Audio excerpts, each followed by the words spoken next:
আলহামদুলিল্লাহ। দর্শক, আসসালামু আলাইকুম ওয়া রাহমাতুল্লাহি ওয়া বারাকাতুহু। গোলাপগঞ্জের প্রথম অনলাইন মিডিয়া জিবি টেলিভিশনের পক্ষ থেকে আপনাকে জানাই প্রথমেই স্বাগতম।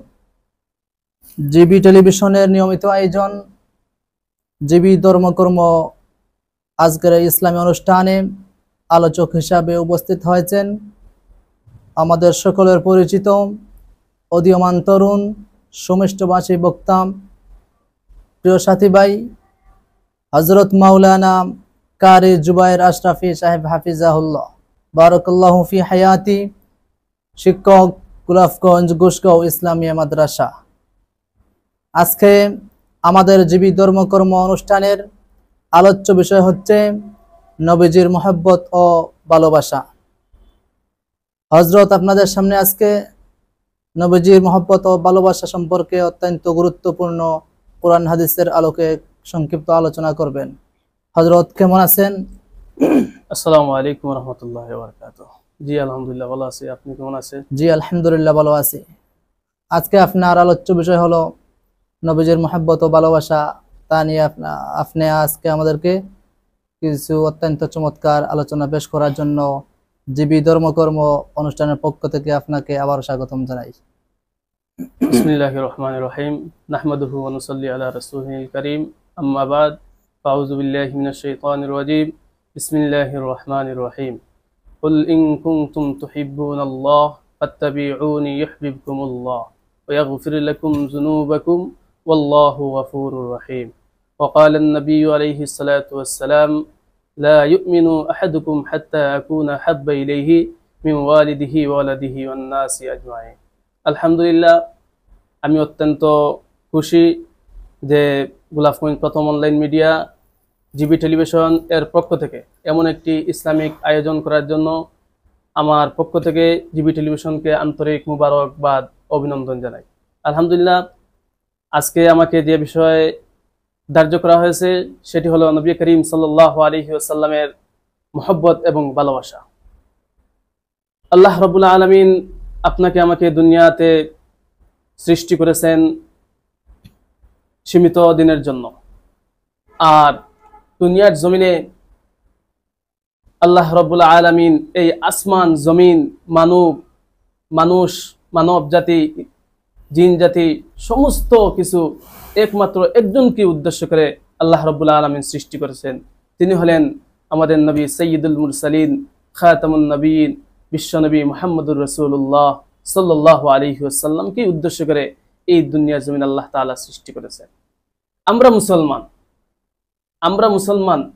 আমরা রাসূল সাল্লাল্লাহু আলাইহি ওয়াসাল্লামের আজমত এবং মহব্বত এবং সুন্নত কিভাবে পালন করব, সে বিষয় নিয়ে আমি আপনাদের সম্মুখে কোরআনের সূরা থেকে, সূরা আল ইমরান থেকে আমি ছোটখানা হাদিস আপনাদের সামনে পাঠ করেছি।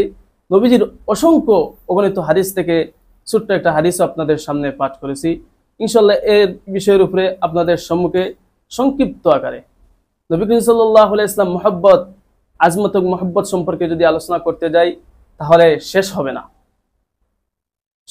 না। এই জন্য সংক্ষিপ্ত সময় আমি দু চারটি কথা বলে আমার আলোচনা শেষ করবো ইনশাআল্লাহ। আল্লাহ রাব্বুল আলামিন কোরআনের মধ্যে বলেন, কুল ইন কুনতুম তুহিব্বুনাল্লাহ ফাত্তাবিউনি ইউহিব্বুকুমুল্লাহ ওয়া ইয়াগফির লাকুম যুনুবাকুম আল্লাহু গফুরুর রহিম। নবী করিম সাল্লাল্লাহু আলাইহি ওয়াসাল্লামকে বলেন, হে নবী, আপনি বলে দিন যদি তারা আমি আল্লাহকে ভালোবাসে তাহলে যেন আপনি নবীকে তারা অনুকরণ করে, আপনি নবীকে ভালোবাসে। যদি আপনি নবীকে ভালোবাসে তাহলে তারা আমি আল্লাহকে ভালোবাসা হয়ে যাবে। এখন আসুন আমরা নবী করিম সাল্লাল্লাহু আলাইহি ওয়াসাল্লামকে কেমনে ভালোবাসবো? প্রশ্ন হতে পারে, নবী তো এখন নাই, তাহলে নবীকে আমরা কেমনে ভালোবাসবো? নবী করিম সাল্লাল্লাহু আলাইহি ওয়াসাল্লামের যে রেখে দেওয়া আমানত আমাদেরকে রেখে গেছেন, রাসূল সাল্লাল্লাহু আলাইহি ওয়াসাল্লাম এক হাদিসের মধ্যে বলেন, তারাকতু ফীকুম আমরাইন লান তাদিল্লু মা তামাসসাকতুম বিহিমা কিতাবাল্লাহ ওয়া সুন্নাত রাসূলিল্লাহ। রাসূল সাল্লাল্লাহু আলাইহি ওয়াসাল্লাম আমাদেরকে বলেছেন, আমি দুনিয়া থেকে চলে যাচ্ছি কিন্তু তোমাদের মাঝে আমি দুইটা জিনিস রেখে যাচ্ছি। একটি হলো কিতাবুল্লাহ, তোমরা যদি কোরআন শরীফ, কিতাবুল্লাহ তথা আল্লাহর কালাম, তোমরা যদি কোরআন শরীফকে সঠিকভাবে তোমরা ধরে রাখতে পারো, তাহলে তোমরা দুনিয়ার জমিনে কখনো কাফির কুফফার এবং অশান্তির সাগরে পড়ে কখনো হাবুডুবি হবে না। 1 নম্বরে হলো কোরআন, আর 2 নম্বরে বলে গেছেন সুন্নতে রাসূলুল্লাহ, আমার সুন্নত। আমার সুন্নতকে যারা মহব্বত করবে, আঁকড়ে ধরবে, তারা কখনো অশান্তির সাগরে পড়ে হাবুডুবু খাবে না, কখনো আপনার এই কাফির কুফফারদের কাছে মাথা নত করতে হবে না। কিন্তু আক্ষেপের বিষয়, দুঃখের বিষয় হলো আজকে আমরা মুসলমান, আমাদের কাছ থেকে এগুলো সরে যাচ্ছে। বিদায় আজকে আমরা কাফেরদের কাছে মাথা নত করতে হচ্ছে, আমরা আপনার অশান্তির সাগর উপরে হাবুডুবু খেতে হচ্ছে। কেন?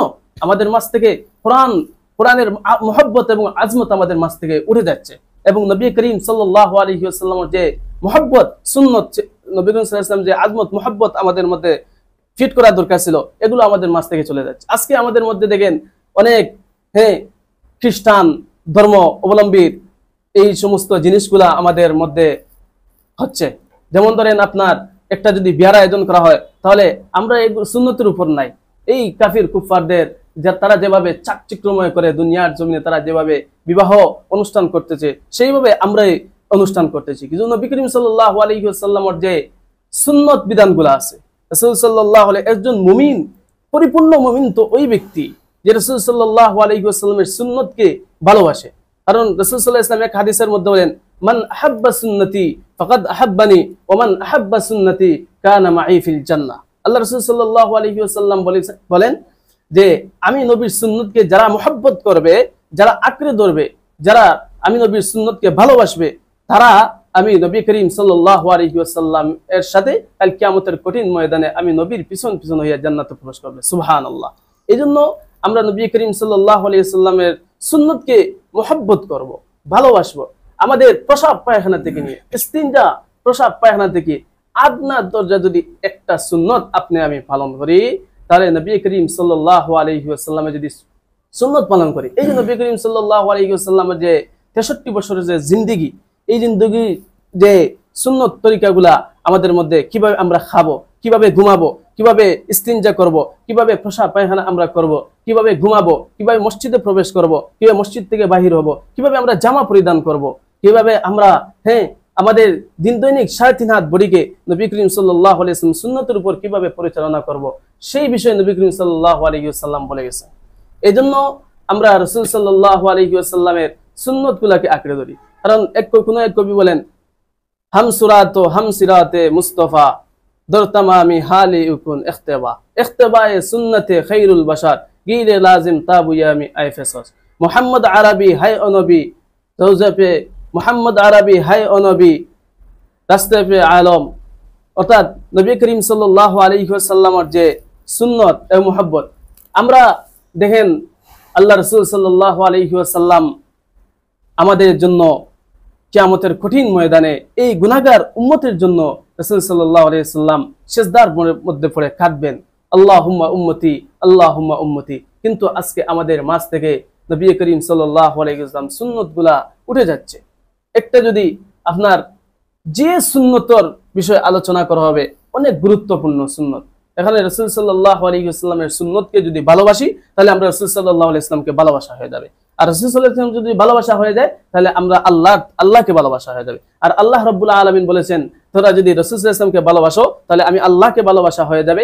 আর আমি যদি আল্লাহকে ভালোবাসো, তাহলে আমি আল্লাহ তোমাদেরকে বলে দিলাম কোরআনে, ওয়াগফির লাকুম যুনুবাকুম, আমি আল্লাহ তোমাদের কি করে দিব, ক্ষমা করে দিব।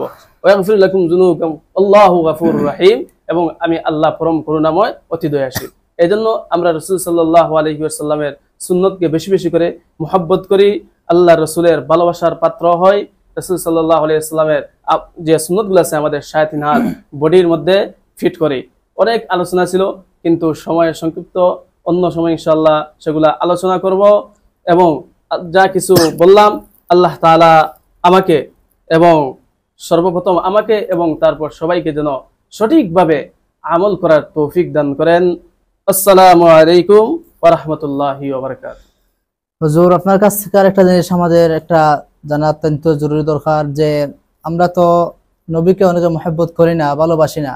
যদি আমরা নবীকে পরিপূর্ণভাবে মহব্বত করি না, ভালোবাসি না, তাহলে আমরা কি মুমিন হতে পারবো কি মুমিন হতে পারবো না? এই বিষয়টা সংক্ষিপ্ত আকারে 1 মিনিটের ভিতরে একটু বলে দিলে আমরা উপকৃত হইতাম। জি আলহামদুলিল্লাহ, আপনি যেটা বলেছেন অত্যন্ত সুন্দর চমৎকার বলেছেন। আমি তো একটা হাদিস কিছুক্ষণ আগে পাঠ করেছিলাম যে রাসূল সাল্লাল্লাহু আলাইহি ওয়াসাল্লাম বলেছেন, قال النبي صلى الله عليه وسلم لا يؤمن احدكم حتى اكون احب اليه من ولده وولده والناس اجمعين। রাসূল সাল্লাল্লাহু আলাইহি ওয়াসাল্লাম বলেছেন, প্রকৃত মুমিন ওই ব্যক্তি হতে পারবে না যতক্ষণ পর্যন্ত তার ছেলে সন্তান, পিতা মাতা, আত্মীয় স্বজন থেকে আমি নবীকে ভালোবাসা বেশি না হবে, সে প্রকৃত মুমিন হতে পারবে না।